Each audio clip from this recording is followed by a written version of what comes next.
चला तर मैत्रिणींनो, आज बनवूया साबुदाणा बटाटा पापड।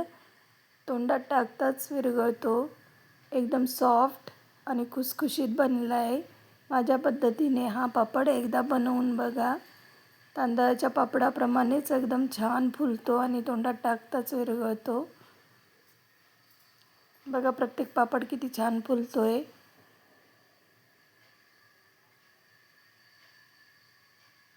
एकदम मोठा मोठा पापड, अगदी आपल्या तांदळाच्या पापडाप्रमाणे तोंडात टाकताच साबुदाणा बटाटा पापड विरघळतो। हा पापड बनवताना अगदी पहिल्या पापडालाच फक्त मी प्लास्टिकला थोडंसं तेल लावून घेतलं होतं। त्यानंतर पुन्हा तेलाचा किंवा तुपाचा कुठेही वापर केलेला नाही, त्यामुळे 2 ते 3 वर्ष हे पापड अगदी आरामशीर पापडाचं पीठही हाताला चिटकणार नाही, लाटायला अगदी सोपे। बघा मी बोटानेच इथे पापड लाटून घेतले। तुम्ही पापडाच्या मशीनवरही पापड लाटू शकता। बोटाने सुद्धा एकदम छान मस्त मोठा मोठा पापड लाटता येतो। बघा इथं आता दुसरा पापड लाटताना मी कुठेच तेलाचा वापर केला नाही आहे। फक्त पहिल्यांदा पापड लाटताना थोडासा तेलाचा हात आपण प्लास्टिकच्या पिशवीला लावून घेतला होता। त्यानंतर तसंच बाकीचे पापड लाटून घेतले। तर आता हे पापड बनवताना आपल्याला साबुदाणा घ्यायचा आहे अर्धा किलो आणि 1.5 किलो बटाटा, म्हणजे 1:3 या प्रमाणात आपल्याला साबुदाणा आणि बटाटा घ्यायचा आहे।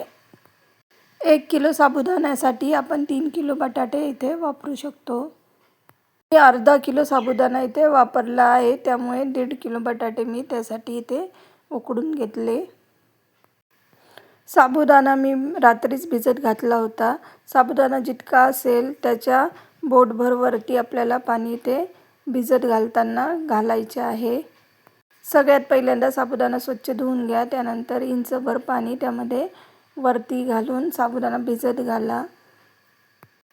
15 ते 20 मिनिटांनी किंवा अर्धा तासात या साबुदाण्यामधले सगळे पाणी पुन्हा एकदा काढून टाका आणि त्यानंतर पुन्हा 1 इंचभर वरती येईल साबुदाण्याच्या इतकं पाणी त्यामध्ये घालून साबुदाणा रात्रभर भिजत घाला।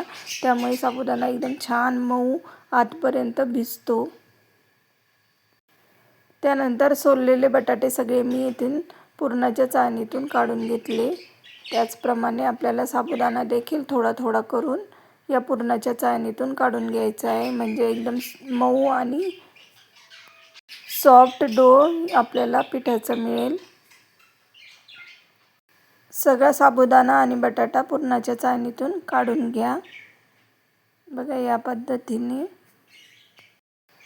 अगदी पुरणासारखा मऊ साबुदाणा यामधून बाहेर निघाला आहे। आता साबुदाणा आणि बटाटा व्यवस्थित एकत्र मिक्स करून घेऊ। त्यामध्ये 3 चमचे मीठ घालून घ्या।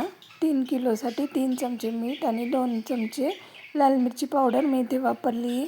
तुम्ही मिठाचं आणि मिरचीचं प्रमाण कमी जास्त करू शकता। लाल मिरचीच्या ऐवजी हिरवी मिरची इथे वापरू शकता। आणि पीठ आपल्याला एकदम मस्त पीठ व्यवस्थित एकजीव करून मी इथे पापड लाटून घेतले। या पद्धतीने आता आपल्याला सगळे पापड लाटून घ्यायचे। व्हिडिओ आवडल्यास लाईक, शेअर, सबस्क्राईब करायला विसरू नका। थँक्यू।